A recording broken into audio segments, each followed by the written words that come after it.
Hello, this is Dread, and in today's video topic, we are going to be playing Lightning Storm Meteor Sorcerer. So, Dread, didn't you just play a Meteor build? Yes, I did. And guess what? I was wrong. There is another viable Meteor build, that is the Lightning Meteor setup, and that is mainly because, guess what? Instead of EHG buffing the skill, I decided to just make it work by just stacking as much mana regeneration as possible. As you can tell on my screen here, we have over 35 mana regeneration. I had 40 earlier, but I needed a little bit more damage and stuff like that, so we dumped a little bit of mana regen. But it turns out when you have that much mana regen, almost anything in the game can work. So we managed to make Meteor work. So how does the build work? Well, the idea is we're building around the Vilatria set. The Vilatria set, essentially what it does is it makes it so that you can stack intelligence to give your meteor flat lightning, which of course is really strong because there's a node inside Meteor that gives you 80% more damage with non-fire damage, which is essentially all of our damage now because of the Vilatria set. Now, the Vilatria set is very poor per se. It has its problems, like it's not a very good set of items, but in this situation, it actually functions, and that is mainly because of all the extra mana you get, specifically on the staff. It allows you to stack as much mana as you need, and that means we can utilize the node that gives us auto crit if we are above 400 mana. As long as we're over 400 mana when we cast it, so like for instance, the mana can go under 400 right after we cast it, it means that we auto crit, and that's for the entire storm. So for instance, if we cast our meteor and it casts like 5 different meteors, it will actually make it all crit instead of just one of them crit, which is very, very efficient. It saved a lot of room on my gear. The other day, if you're watching me on stream, I was playing around with a version that had to care about crit, and let me tell you, it was a waste of time. This is so much better.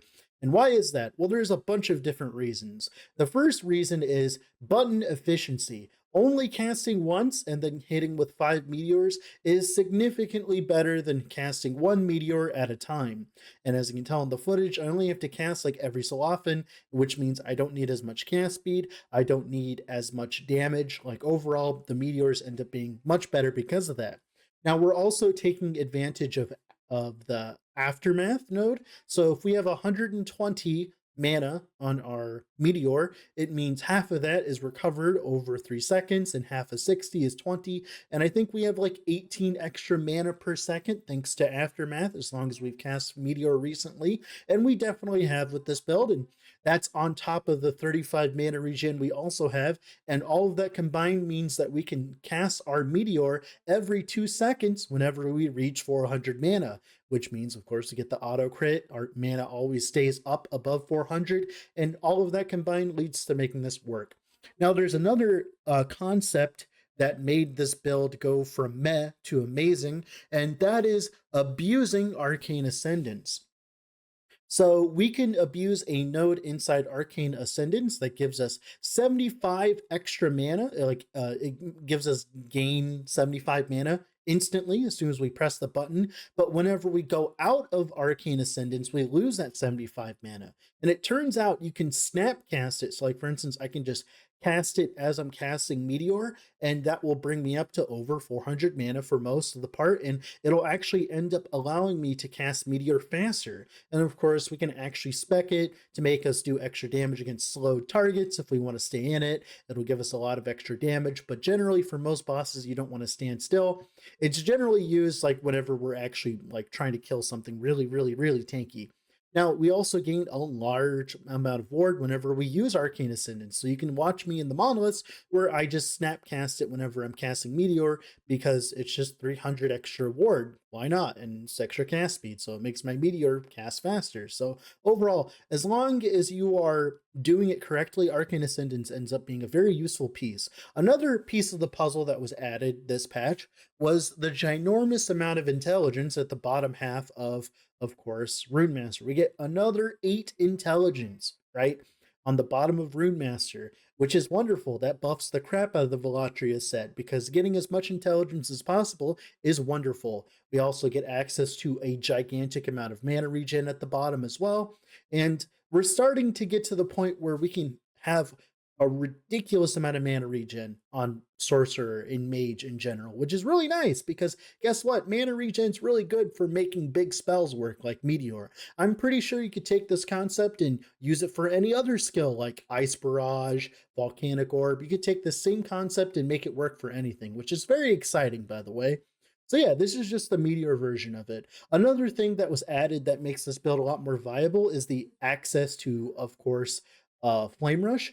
With this kind of build, whenever we're just casting every so often, we need something to be doing while we're waiting for, of course, our mana to go up to full. And Flame Rush in turn tends to be very good for that because it gives us a gigantic amount of DR. It gives us ward per second, which is what we're building around with this build. And now let's talk about the final piece of the build, and it's going to be Urzil's Pride. So I got a 3 LP Urzil's Pride.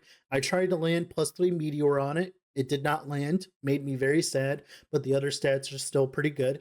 Essentially, the idea with Urzil's Pride is we stack a very large amount of mana regen through stacking lightning res. When we're playing a build that is only caring about ward, it turns out a lot of course, the suffixes that we're using normally doesn't really have much use because we're not stacking HP, right? We're not stacking anything else other than maybe armor, which means that, guess what? We can stack armor and we can stack a lightning res, which is just extra mana regen, which is wonderful. We get like an extra 8 flat mana regen per second, and that helped us reach the gap to where this build would be viable. So thank God for Urzil's Pride, right? And it's kind of funny because like if I look over my gear is absolute garbage, right? Like my gear is absolute garbage. You could push this much farther than I currently did. You could have a much better Urzil's Pride. You could have a +3 to Meteor, giving you a bunch of extra damage. You could there's so many other things you could make this you can make this so much unbelievably better. I don't even think you technically need an Urzil's Pride, and Urzil's Pride just kind of makes it feel better per se, but you definitely don't need it. It has a very low LP level, so it's not as if it's mandatory. But with all that being said, if you haven't already, I'd heavily suggest leaving a like on the video and subscribing to the channel, as that's the best way of supporting me currently. All that being said, let's go in game and talk about the build in more detail, shall we? Alright, here we are in game with the character. Let's go over everything, shall we? So for Meteor itself, the first thing we do is take 1 point travel into Force of Impact, 1 point travel into Extinction. We don't need base crit at all because we're auto-critting with World Ender. So this makes it so that whenever we're above 400 mana, when we cast Meteor, right, we always crit. Now, if you're wondering, here, we can go over to the dummy here and we can talk about it a little bit more.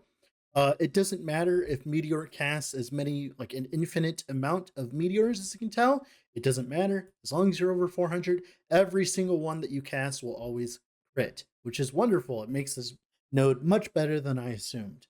Now, of course, we take 3 points into Aftermath. Essentially what this does is it makes it so that 120 mana cost, it's actually about, we get 60 mana over 3 seconds, which is almost 20 mana per second. And that on top of our mana regen is a lot of regeneration, as you can tell. 60 mana per second is a lot. So for instance, if I just try to empty my mana bar here, you go. You can see the difference in mana regen. That's 35. That's 60. So it's a huge difference having Aftermath, especially when you're juicing the mana cost with Twin Meteors. As the more mana cost you have, the more mana recuperated per second you get. Then 1 point travel into Crushing Force, 3 points in Infernal Descent. Eventually you want 5 points because you're not really casting Meteor that often, so you'd rather have the more damage because you're kind of going for a bursty style. You're not going for DPS. And then 4 points into Stardust. 80% more damage is really strong. And then eventually, if you get plus levels to Meteor, you'd grab more points in Infernal Descent, more points in Crushing Force, and maybe eventually Rain of Fire for an extra Meteor. And that's pretty much it for Meteor. Now we have Flame Rush here, stereotypical Flame Rush tree. Mainly, we care about the ward per second. We care about Runic Eclipse for the DR, and we care about Celestial Guidance. so that we get a pretty decent amount of uptime on our DR from Flame Rush in it. Feels really good in Monoliths, per se. I really like it.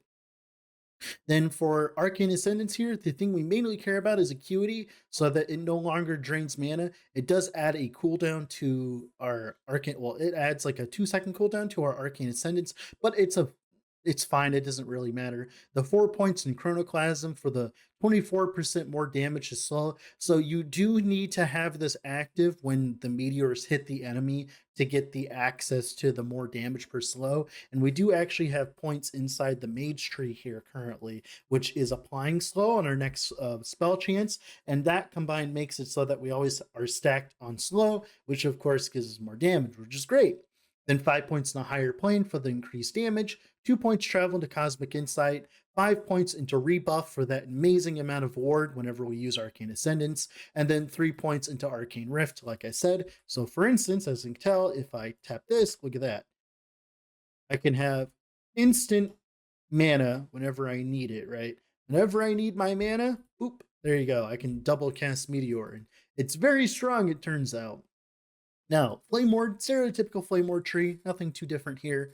And then, of course, Volcanic Orb. The whole point of Volcanic Orb with this build is one, we don't really have that many other skills that would be usable. And two, it's very nice to be able to just do this and get an insane amount of shred stacks instantly. Shred stacks are very important for a build like this that are hitting really hard, and that's why we have so much shred. So if we do our full combo here, right? If we do our full combo here, we can get to ridiculous amounts of crits on the target, 500k crits. So you are incentivized to stay inside Arcane Ascendance to do more damage, but of course, your mileage may vary because you could easily die standing still, obviously, right? And that's pretty much it for your skills. Let's talk about passives that are important. Like I said, taking 2 points of preparation is important. Taking as much mana as possible so that we can get to the 400 mana break point is great. Of course, we're playing with Vilatria, so intelligence is great. And we're also playing with Urzil's Pride, so this is also 8% mana regen, which is pretty good considering it's also giving us intelligence. Then for Rune Master here, cast speed, flat mana, that's wonderful. We want as much intelligence as possible, and the ward on direct spellcast is great. 6 points into Rune of Renewal, which gives us 24% mana regen. Of course, that's very strong. 6 points travel into Transcendence. It gives us about 36 ward per second, which is really strong because we need as much ward per second so that we have a buffer of damage we can take. And then eventually 6 points into Inscribed Instruments, or you could go for Shrine of Protection, Sphere of Protection. Either one. I think Sphere of Protection is probably better. I've been very, very, very unbelievably limited on points, so this is probably going to be the better option. It's just it's so many points, right? Int stacking, right? 8 points into Calculated Destruction for int, grabbing the mana from here and the mana from here. This also gives a mana regen. It also gives us increased mana regen per max mana as well. So we get 12% plus the 24% from Wisdom and the Lightning Pen, of course. Lost Knowledge, this is really strong because we're always above a ridiculous amount of mana. So as you can tell, we get a decent amount of ward whenever we cast Meteor. Not too much, but it's a decent amount. It's like 150, which is more than nothing. 1 point travel into Crackling Precision because we don't care about crit chance because, like I said, we're auto-critting. 5 points into Arcane Obliteration for spell crit, of course. 10 points to Arcane Insight. Not only does it give us ward retention, it also gives us a lot of intelligence. 5 points into Spellslinger for the flats and, of course, the mana regen. Then 5 points into Archmage because 15 flat damage is very hard to come by. And of course, we would have maybe grabbed the cooldown. This build doesn't really seem like it really matters about cooldown. That's why I don't have the cooldown. Although cooldown would be good for Flame Ward, etc. But it's really up to you on that regard. I think Sphere of Protection is probably what you should be doing with the rest of your points in Rune Master. And that's pretty much it for the passives. Let's talk about the gearing, shall we? First off, actually, let's talk about blessings. So for blessings here, I have crit multi, because we're auto critting, so that's really strong. Word per second from Lagan. This is very important as it gives us even more word per second, right? Word per second is king on this kind of setup. Crit avoid, of course, and then armor and then armor, and that's pretty. I do need to upgrade these. I have barely any armor, as you can tell. We do need to upgrade those eventually one day, and that's pretty much it for blessings. Let's talk about the rest of the character. So for idols, area with elemental skills, I was grabbing this one because I need that increased mana. Otherwise, I wouldn't be at cap here. I'm pretty sure. Yeah, I wouldn't be at cap. So we definitely need to get this increased mana on one of them. In the area, it increases the overlaps of the lightning blast. Eventually, you want as much area as possible in all your gear, but I don't have like the best gear ever. Then here we have, of course, even more area and ward per second, ward per second, ward per second. You want as much ward per second as possible. Then, of course, the helmets, Vilatria's Storm Crown, and of course, Vilatria's Downfall, the combo. The flat mana we get from Vilatria's Downfall makes up for the fact that like we're not stacking that much mana, meaning we can get to 400 mana, so it's a perfect combo with everything. My Urzil's Pride here. This would be better if it had +3 to Meteor, but it doesn't. You can get ward per second, armor, lightning res. But yeah, you definitely want Meteor eventually on this. It gives us a large amount of mana regen, about like 5 extra mana regen for free. Eventually, you would want to stack significantly more lightning res than I currently have. It's just I don't really have that much lightning res because spoilers, my gear is terrible as we'll go through. Amulet here, tier 7 mana regen, crit multi, necrotic res, shred. You need some shred, otherwise you're going to be dealing less damage. So shred is important. Ring here, this could be a better on a better base. Exalt, it could have like T5 lightning res and T5 elemental res, but I don't have that. Intelligence is very important to get as well. Belt, same thing. Res, lightning damage belt. And this is a pretty good, decent belt. This is pretty much what you want to have on your belt. And then for the ring here, this is a pretty good ring, although the rolls aren't as good. It could have different resistances. I've like, but for the most part, it's fine. It could be on a better base, as you know. Here, just a little bit of crit avoid, some intelligence. This ward decay threshold is really strong because it raises your 0 point or your ward to 200 extra. I mean, 139 extra. So that's like a lot of extra ward per second you're getting. And ward gained on kill is very strong when you're a build like this and you're killing so many monsters at once. Of course, the gloves could be significantly better.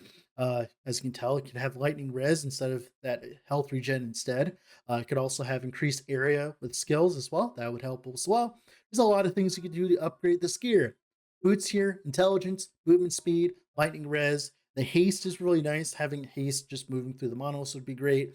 And then armor. Eventually, that could be exalted lightning res, and that would help with mana regen as well. Because the more mana regen we get, the more we can essentially spam our stuff. So we definitely want as much mana regen as possible. Or the relic here, mana regen, crit multi of res and frailty. Like I said, you want lightning res literally everywhere. So instead of that frailty, you could probably go for lightning res. You really do want as much lightning res as possible when you're playing with Urzils, right? I have a little bit less lightning res than you should. You definitely want to be investing significantly more than what I have, and you can definitely start getting a very large amount of mana regen. Like for instance, if you were to get to like, let's say 300% lightning res, which is very easy by the way, you could very easily get like 100% mana regen, which is an extra 8 mana, which is wonderful. And of course, if you, oh my goodness, no, oh my goodness, sorry about that. And like what's really strong is you could actually dump the word per second here and go for lightning res as well. I tried that out. You get like 2 to 3 extra mana regen, which is, of course is really strong. So you can also do that. And that's pretty much it for the character. That's pretty much it for the build. With all that being said, this has been Dread. Off to go do something else. Bye.